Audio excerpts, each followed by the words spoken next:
Hello student, स्वागत है आपका हमारे यूट्यूब चैनल पर। तो आज हम पढ़ेंगे अध्याय एक परिमेय संख्या का पार्ट 3, जिसके अंतर्गत हम पढ़ेंगे सभी संख्याओं को क्रम विनिमय नियम। क्रम विनिमय मतलब जैसे उनका क्रम बदल देना। जैसे मैंने ए में पहले बी को लिखा, जोड़ा, तो ए आगे है, बी पीछे है। अब इसी का क्रम मैं बदल दूं, जैसे बी पीछे चला गया, आगे आ गया, और ए पीछे चला गया। तो ये जो नियम है, मतलब संख्याओं को आपस में उनका क्रम बदलना, ये वाला नियम आज सीखेंगे हम। तो सबसे पहले सीखेंगे हम प्राकृत संख्या के लिए। प्राकृत संख्या होती है अपने 0 से 1 से अनंत तक। तो कोई सी भी प्राकृत संख्या ले लो और उनका सीख रहे हैं अपन योग के अंतर्गत, मतलब उनको जोड़ना है। तो एक संख्या मैंने ले ली 3 और 3 में जोड़ दिया 5। तो 3 + 5 कितना होता है? 3 + 5 8। ऐसे ही अब इसका क्रम बदल दिया, तो अभी 3 आगे था ना, अब 3 पीछे चला गया और 5 आगे आ गया। तो भी 5 में 3 जोड़ा तो कितना आया? 8। मतलब दोनों का उत्तर सेम है। इसको मतलब क्रम बदल देंगे तो भी आंसर सेम आ रहा है। तो क्या लिखेंगे? प्राकृत संख्या योग के अंतर्गत क्रम विनिमय है। क्या है? प्राकृत संख्या योग के अंतर्गत क्रम विनिमय है। तो यही लिखा है अपन ने यहाँ पे, है लिख लो या फिर हाँ लिख लो, जो आप लिखना चाहें ना। अगला चेक करेंगे अपन व्यवकलन के लिए। व्यवकलन मतलब घटाव के लिए। तो कोई सी भी दो प्राकृत संख्याओं को आपस में घटा दो। जैसे मैंने लिया 10 - 5। 10 में से मैंने 5 को घटाया तो 5 मिला। अब इसका क्रम बदल दो। क्रम बदला तो 5 आगे आ गया और 10 पीछे चला गया। 10 में से 5 गया, 5 बचा। अब बड़ी संख्या माइनस की ना, तो यहाँ पे माइनस का बचा। देखो ये बराबर आया क्या? नहीं आया ना। ये है 5, ये है माइनस का 5। तो दोनों फिर व्यवकलन के ये क्रम विनिमय हुए क्या? नहीं हुए। तो क्या लिखेंगे? प्राकृत संख्या व्यवकलन के अंतर्गत क्रम विनिमय नहीं है।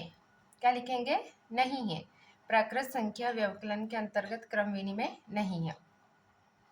अगला चेक करेंगे अपन गुणन के लिए। गुणन के लिए एक प्राकृत संख्या मान लो। पहली मान ली मैंने 3, दूसरी मान ली 6।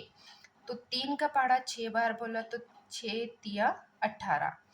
अब इसका क्रम बदल दिया तो 6 आगे आ गया, 3 पीछे आ गया। 3 का पहाड़ा 6 बार बोलो, 3 चंग 18। तो देखो इसका आंसर भी 18, इसका भी आंसर 18। तो ये हो गए ना बराबर। तो क्या हो गया? प्राकृत संख्या गुणन के अंतर्गत क्रम विनिमय है। क्या लिखेंगे? प्राकृत संख्या गुणन के अंतर्गत क्रम विनिमय है।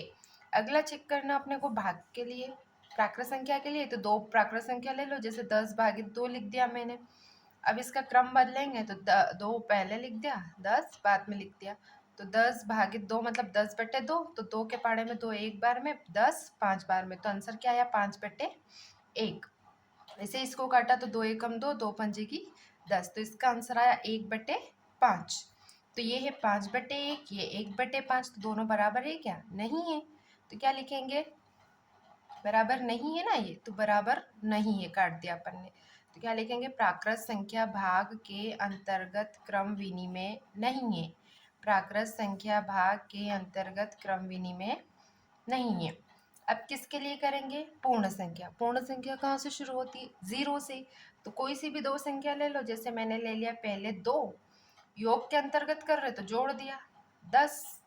तो 10 + 2 कितना होता है? कितना होता है? 12। कितना हुआ?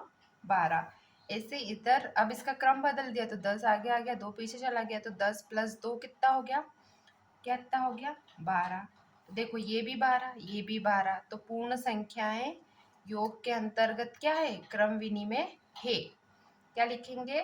पूर्ण संख्या योग के अंतर्गत क्रम विनिमय है। आप है लिख दो, हाँ लिख दो, जो भी है। अपने को ध्यान रखना है पूर्ण संख्या योग के अंतर्गत क्रम विनिमय है। अब किसके लिए चेक करेंगे? व्यवकलन के लिए। व्यवकलन मतलब घटाव के लिए। तो दो पूर्ण संख्या ले लो। जैसे पहले ले ली मैंने 5, घटाना है -2। अब इसका क्रम बदल दो तो 2 आगे आ गया और माइनस का 5। 5 में से 2 गया तो 3 बचा। यहाँ पे 2 में से 5 गया तो क्या बचा? 3। माइनस का 3 बचेगा क्योंकि 5 माइनस का है ना, तो माइनस का।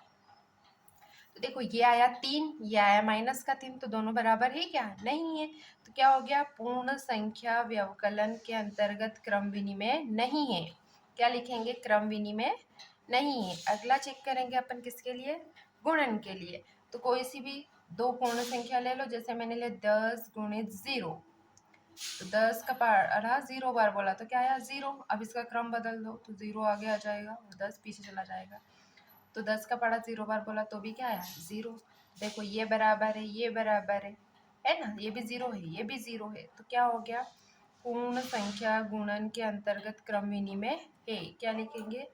पूर्ण संख्या क्रम के अंतर्गत क्रम विनिमय है। तो ये लिख दिया अपन ने। हाँ, अब किसके लिए चेक करेंगे? भाग के लिए। भाग के लिए चेक करा तो कोई सी भी दो पूर्ण संख्या ले लो। जैसे लिया मैंने 12 भागित 6। अब इसका क्रम बदल दो, 6 भागित 12 हो गया ना। इसको ऐसे लिख सकते हैं 12/6। इसको लिख सकते हैं 6/12। तो 6 से काट दो, 6 कम 6 दूनी 12, 6 कम 6, ये हो गया 6 कम 6, 6 दूनी 12। तो इसका आंसर आया 2/1 और इसका आंसर आया 1/2। तो ये दोनों बराबर है क्या? नहीं है। तो क्या लिखेंगे? पूर्ण संख्या भाग के अंतर्गत क्रम विनिमय नहीं है। क्या लिखेंगे? पूर्ण संख्या भाग के अंतर्गत क्रम विनिमय नहीं है। अगला चेक करेंगे अपन पूर्णांक। क्या करेंगे? पूर्णांक। पूर्णांक में हो जाएगा कोई से भी दो पूर्णांक ले लो। जैसे पहला मैंने ले लिया 10, फिर प्लस योग के लिए करा ना, प्लस पूर्णांक में माइनस वाली संख्याएं भी आ जाती, तो देखो -2 ले लिया मैंने, ठीक है। अब इसका क्रम बदल दो तो 2 आगे आ जाएगा और फिर प्लस कौन? 10। तो देखो ये हो जाएगा 10 में से माइनस, प्लस माइनस माइनस हो जाएगा, तो 10 में से 2 गया तो कितना बचा? 8। ये भी घट जाएगा, 10 में से 2 गया तो कितना बचा? 8। तो दोनों, ये भी 8, ये भी 8, तो पूर्ण संख्या आ गई ना।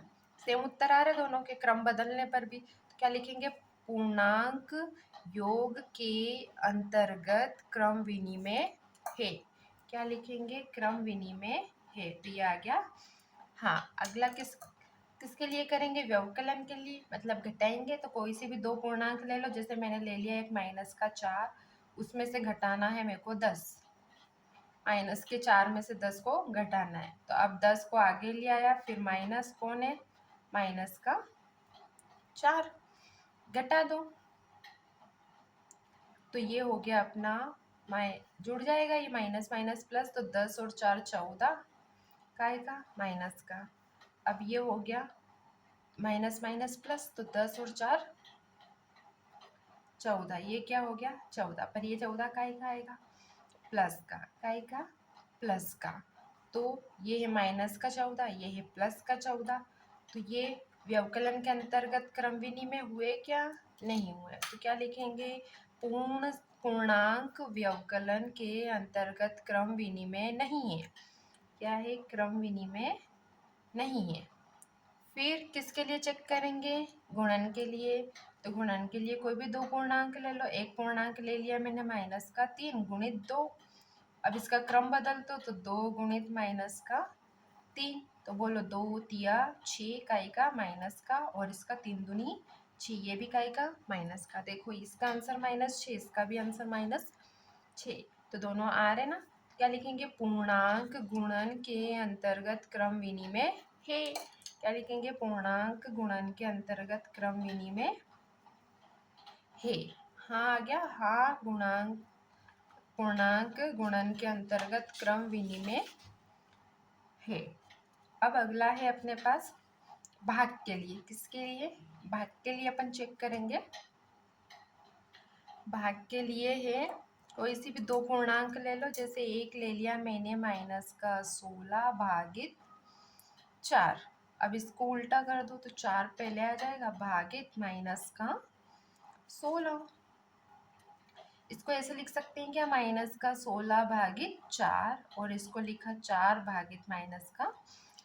4 से काट दो इसको तो 4 चौक 16, और ये 4 एकम 4, इसको काटा 4 एकम 4, 4 चौक 16। तो इसका आंसर आया -4/1 बराबर और इसका क्या आया 1/-4। तो देखो ये -4/1 है और ये 1/4 है, तो दोनों बराबर हुए क्या? नहीं हुए। तो क्या लिखेंगे? पूर्णांक भाग के अंतर्गत क्रम विनिमय नहीं है। पूर्णांक भाग के अंतर्गत क्रम विनिमय नहीं है। क्या है? नहीं है। ऐसे इसमें भी बराबर नहीं का निशान लगा, तो ये भी बराबर नहीं है ना, तो ये भी नहीं हो गया, ये नहीं हो गया। ठीक, अगला क्या करेंगे अपन? अब करना है परिमेय संख्या के लिए। किसके लिए? परिमेय संख्या के लिए। अब दो परिमेय संख्या ले लो, जैसे कि मैंने लिया 3/2। इसमें जोड़ना है अपने को 5/2 को। ये भी p/q है, ये p/q है। देखो ये परिमेय संख्या है, ये भी परिमेय संख्या। अब इसका क्रम बदल दो, तो ये हो गया 5/2 और ये पीछे कौन आ गया? 3/2। जोड़ दो इनको, एलसीएम आ गया 2 और 5 और 3 8। इसका भी 8/2। तो देखो ये 8/2, ये भी 8/2। तो क्या हो गया? परिमेय संख्या योग के अंतर्गत क्रम विनिमय है। क्या आ गया अपना आंसर? हाँ, परिमेय संख्या योग के अंतर्गत क्रम विनिमय है। फिर अब किसके लिए चेक करेंगे? घटाव के लिए। घटाव के लिए मैंने ले ली कोई सी भी दो परिमेय संख्या ले लो। जैसे मैंने ले ली एक ये 15/2 माइनस का 7/2। अब इसका क्रम बदल दो, तो ये हो जाएगा 7/2 और ये माइनस का 15/2। एलसीएम आ गया 2, 15 में से 7 गया तो कितना बचा? 8। और यहाँ पे भी एलसीएम आ गया 2, 15 में से 7 गया तो 8 बचा। अब 15 माइनस का है ना, तो ये माइनस का। देखो ये 8/2 है, ये माइनस का 8/2 है। तो फिर ये परिमेय संख्या व्यवकलन के अंतर्गत क्रम विनिमय हुई क्या? नहीं हुई। तो क्या लिखेंगे? परिमेय संख्या व्यवकलन के अंतर्गत क्रम विनिमय नहीं है। अब किसके लिए चेक करेंगे? गुणा के लिए। कोई सी भी दो परिमेय संख्या ले लो। जैसे मैंने ले लिया 2/5 और अगला ले लिया 12/7। अब इनका क्रम बदल दो, तो ये हो जाएगा 12/7 गुणित 2/5। तो इनका गुणा करो, अंश का गुणा अंश। 12 दूनी 24 और 7×5 35 बराबर। देखो 2 दूनी 4, 2 एकम 2 आ गया 24, 5 7 35। तो देखो ये भी 24/35, ये भी 24/35। तो दोनों सेम आ रहे ना। तो क्या लिखेंगे? परिमेय संख्या गुणन के अंतर्गत क्रम विनिमय है। क्या हो जाएगा? हाँ, हो गई क्रम विनिमय के अंतर्गत। अब किसके लिए चेक करेंगे? भाग के लिए। जैसे कोई सी भी दो परिमेय संख्या ले लो। मैंने ले लिया माइनस का 5/3, फिर भागित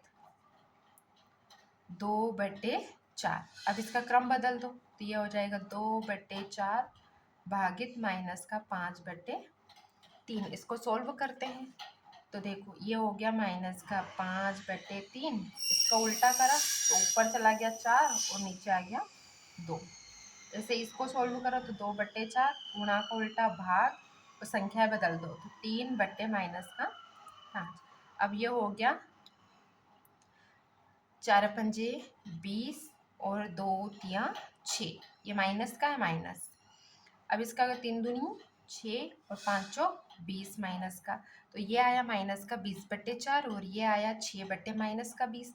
तो दोनों बराबर है क्या? नहीं है। तो क्या लिखेंगे? परिमेय संख्या भाग के अंतर्गत क्रम विनिमय नहीं है। क्या लिखेंगे? नहीं है।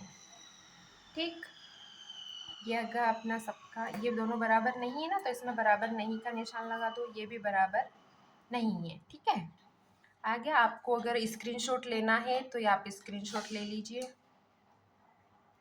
ठीक है, ओके स्टूडेंट, कल मिलते हैं हम नए वीडियो के साथ। धन्यवाद।